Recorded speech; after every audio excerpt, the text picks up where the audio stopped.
अगर आपको लगता है कि वॉर सिर्फ मिसाइल और टैंकों से जीती जाती है, तो ईरान ने दुनिया को एक नई स्ट्रेटेजी दी है।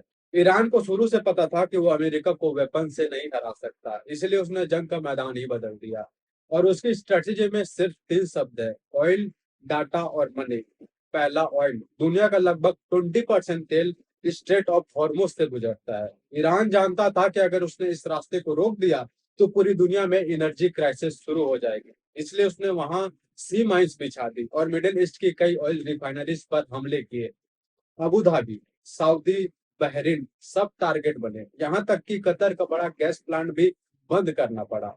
और जब तेल महंगा होता है तो सिर्फ पेट्रोल नहीं बढ़ता, पूरी दुनिया में महंगाई बढ़ जाती है। और जब महंगाई बढ़ती है तो सबसे ज्यादा प्रेशर अमेरिका पर आता है। दूसरा है डाटा। आज की दुनिया में डेटा की नई ताकत है। एआई, बैंकिंग, स्टॉक मार्केट, सब कुछ डेटा सेंटर पर चलता है। ईरान ने इसी पर हमला शुरू किया। उसने एडब्ल्यूएस के डेटा सेंटर को टारगेट किया और चेतावनी दी कि वह एनवीडिया, माइक्रोसॉफ्ट जैसे टेक जायंट्स के हेडक्वार्टर को निशाना बना सकता है।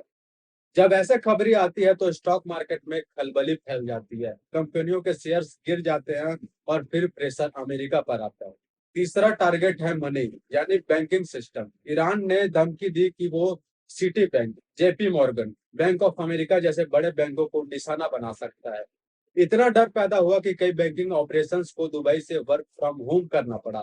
मतलब साफ है, अगर बैंकिंग सिस्टम हिल गया तो पूरी ग्लोबल इकोनॉमी हिल जाती है। अगर इन तीनों चीजों में खलबली मच गई तो पूरी दुनिया हिलेगी, और जब पूरी दुनिया हिलेगी तो अमेरिका को बातचीत करने के लिए टेबल पर आना ही पड़ेगा।